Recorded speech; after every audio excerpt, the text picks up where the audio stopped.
Bismillahirrahmanirrahim. Assalamualaikum warahmatullahi ta'ala wabarakatuh.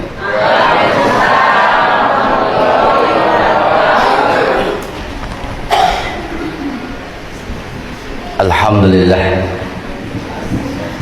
puji syukur kehadirat Allah tabaraka wa ta'ala. Kesempatan sore hari ini saya bisa bertatap muka dengan hadirin sekalian yang berbahagia, dan khusus kepada guru kita semuanya, Bapak Kiai, pimpinan dan mengasuh Pondok Pesantren Al-Madani. Kemudian jamaah setia pengajian, insyaallah ta'ala yang mudah-mudahan kita semua mendapatkan rahmat dari Allah Subhanahu wa ta'ala. Amin ya rabbal. Hari ini kalau nggak salah pertemuan saya yang kedua, ya Bu ya? Berarti sudah kenal sama saya. Berarti nggak usah kenalan lagi. Ada yang baru. Hah? Ibu belum kenal sama saya? Ada yang belum kenal? Emang kemarin kemana?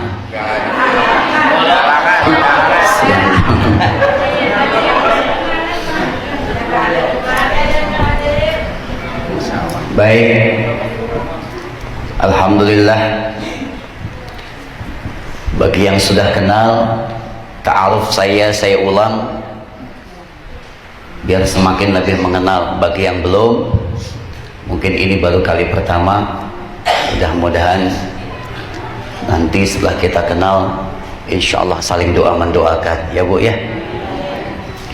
Bapak Ibu sekalian yang berbahagia, alhamdulillah saya memiliki nama asli agak unik. Uniknya karena memang saya terlahir bukan dari keluarga besar Islam. Saya terlahir dari keluarga besar Kristen. Nama asli saya, nama asal saya adalah Insinyur Yohanes Ignatius Sarjana Teologi. Saya berangkat dari seorang ketua misionaris Kristen Indonesia pada tahun 2004 selepas dari pendidikan saya di IVS Injil Vatican School Roma Italia. Saya 4 tahun di Roma Italia mempelajari ilmu tafsir Injil dan ilmu teologi atau perbandingan agama.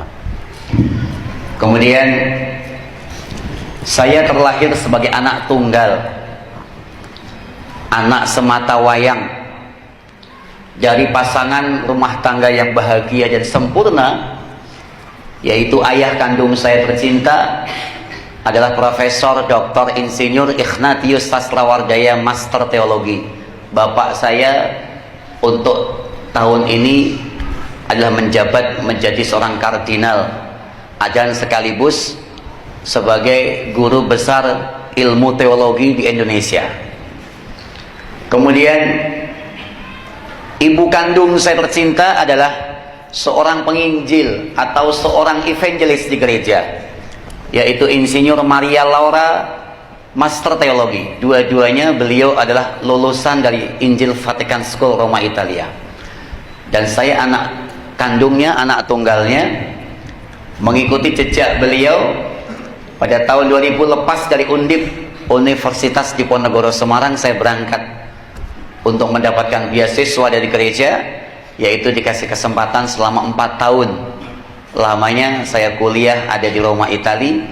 Dan di tahun 2004 saya pulang ke Indonesia, disambut besar-besaran oleh Indonesia karena pada tahun 2004 di Roma Italia, khususnya di Injil Vatican School IVS, tahun 2004 itu saya menyandang gelar sebagai seorang mahasiswa terbaik pada waktu itu, yang pada akhirnya Indonesia memulai predikat negara yang luar biasa pada waktu itu. Dan akhirnya tahun 2004 itulah saya dilantik menjadi ketua misionaris Kristen Indonesia. Tugas utama saya dulu adalah menghancurkan Islam. Tugas utama saya waktu saya Kristen adalah menghancurkan Islam. Itu tugas saya dulu. Sekarang bukan, ya. Dulu Pak. Masa sekarang udah berubah ganteng begini masih ngancurin ya? Dulu Ya, itu dulu. Sekarang sudah nggak punya tugas itu lagi. 1 tahun saya menjabat Ketua Misionari Kristen Indonesia. Akhirnya berhasil dan sukses saya menghancurkan Islam. Karena titik berat saya pada waktu itu adalah bukan ada di kapasitas. Apa maksudnya? Biarin aja orang Islam jumlahnya makin banyak, tapi kualitas yang hancurin. Makanya lihat era sekarang ini adalah Indonesia ini diduduki oleh mayoritas agama Islam, tetapi cuma bangga di dalam jumlahnya saja yang banyak, tapi kalah sama yang minoritas. Bener nggak Pak? Itu dulu adalah target utama saya. Membuat orang-orang Islam murtad masuk agama Kristen, lalu kami baptis atas nama Bapa, Putra dan Roh Kudus. Bukan tujuan saya utama, bukan. Tujuan utama saya bukan memurtadkan orang Islam, tetapi menghancurkan akhlak dan akidahnya, kemudian munculkan atau ciptakan generasi Islam yang akan memusuhi agamanya sendiri. Jadi tugas utama saya itu bukan membuat orang Islam murtad, bukan, tetapi ciptakan generasi Islam yang akan memusuhi agamanya sendiri. Kalau mereka sudah terpecah belah, sudah memusuhi agamanya sendiri, maka alhasil nggak usah kita buat murtad, akhirnya mereka hancur dalam akidah. Betul kira-kira Bapak Ibu? Sekarang sudah terbukti belum orang Islam memusuhi agamanya sendiri? Sangat terbukti. Nah, ini nanti kita bahas satu persatu. Ya, kita bahas satu persatu, mudah-mudahan tuntas waktunya. Maka tadi Kiai, saya kalau membahas itu kalau nggak tuntas nggak enak.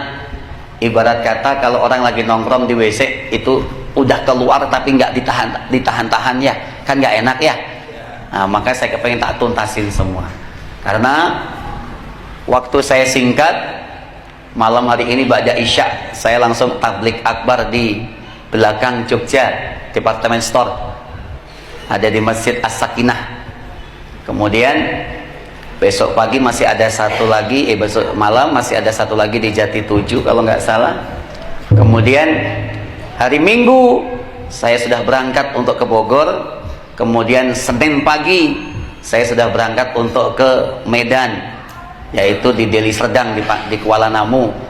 Kurang lebih 4 hari di Medan, langsung pindah ke Nias pada tanggal 7 ke Pulau Nias. Kemudian sampai tanggal 12 kami safari dakwah di Jambi. Alhamdulillah sampai tanggal 18 dan 19-20 langsung saya terbang berangkat ke Malaysia. Masya Allah, jatahnya masih panjang dari bagi-bagi ya Bu ya. Inilah resikonya kalau jadi cowok panggilan ya. Resikonya begitu. Kalau ada orang cewek panggilan mah jelek ya. Kalau saya cowok panggilan, siap dipanggil kemana-mana gitu ya. Baik, perhatikan Bapak Ibu, langkah apa dulu yang saya buat supaya orang Islam ini hancur? Langkah apa? Dan ternyata saya terinspirasi dengan Al-Quran. Saya paham betul berbicara masalah kepahaman. Saya percaya betul kalau Al-Quran itu adalah petunjuk.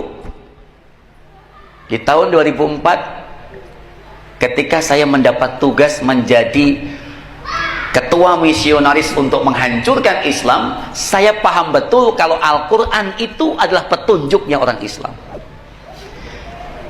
Secara jumlah, saya kalah sama orang Islam. Kalau andai kata saya mengakui bahwa kekuatan musuh saya itu Islam itu besar dan jumlahnya banyak, bagaimana mungkin secara logika kalau mereka saya hancurkan terang-terangan, sama saja saya bunuh diri. Karena kekuatan musuh lebih banyak.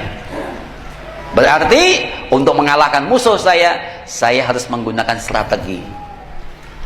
Paham Bapak Ibu? Dan strategi saya itu saya ciptakan, saya terinspirasi dengan Al-Quran. 1 tahun saya mempelajari Al-Quran pada waktu itu. Dan di tahun 2005, dari mulai tahun 2004, saya langsung ciptakan yang namanya 5 doktrin penyesatan dan pendangkalan akidah Islam. 5 doktrin penyesatan dan pendangkalan akidah Islam. Dengan program 5 inilah akhirnya hancur ini orang-orang Islam.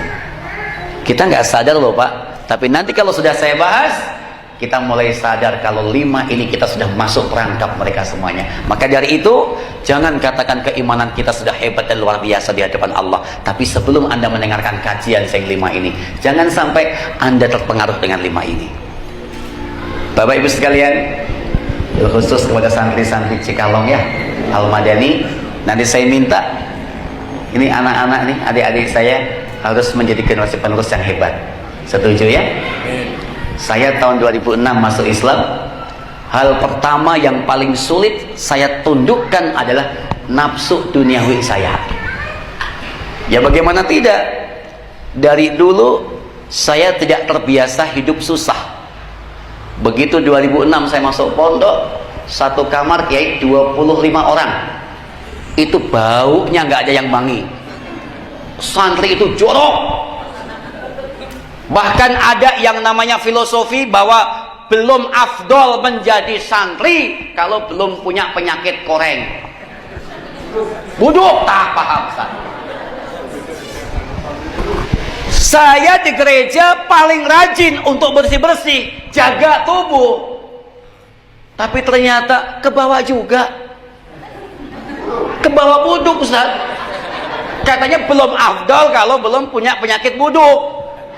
Saya kaget pertama kali di pondok itu, santri tiap malam main gitar.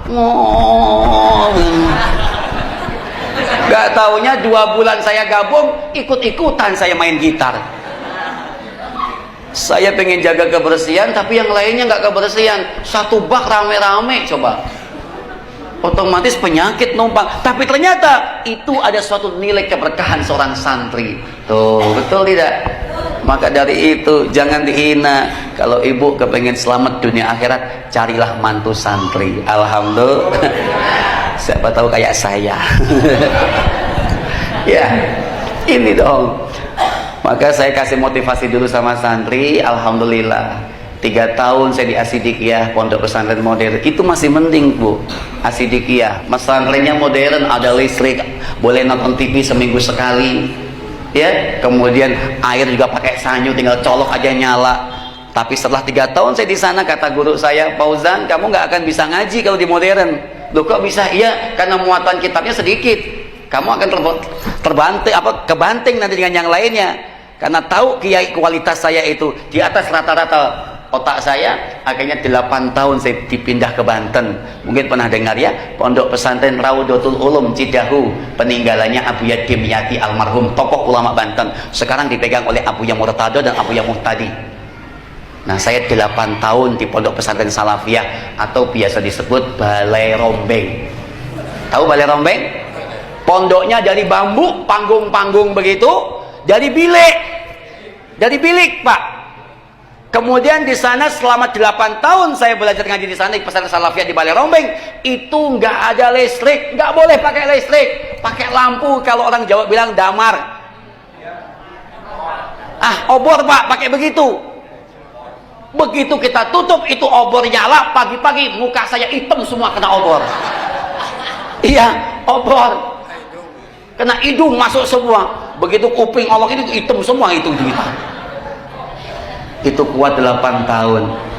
Maka kalau andai kata saya nggak ngaji, saya nggak bisa begini. Nah, maka dari itu saya motivasi nih adik-adik ya, yang rajin di Al-Madani, jangan pada sembarangan, jangan asal-asalan. Insya Allah Ta'ala kalian semua yang penting tawadu, hormat kalian dan takzim kepada seorang guru, itu sangat mempengaruhi tentang keberkahan nilai ilmu yang ada di sini. Insya patuh ini semacam itu. Baik, kita lihat Bapak Ibu, 5 program yang saya buat di gereja pada waktu itu untuk menghancurkan orang-orang Islam. Yang pertama adalah hancurkan Islam dengan cara jauhkan telinga orang Islam dari suara azan.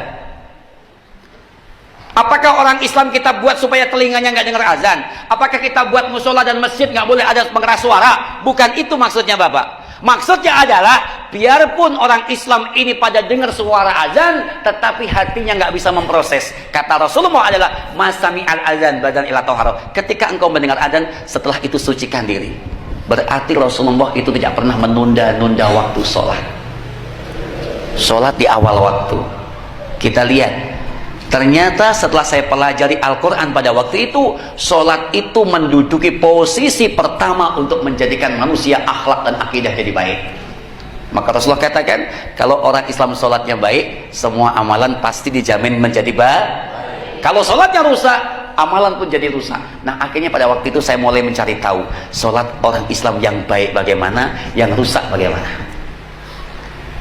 Salah satu kriteria sholat yang rusak ternyata sholat yang nggak pernah menyontoh cara perilaku Nabi.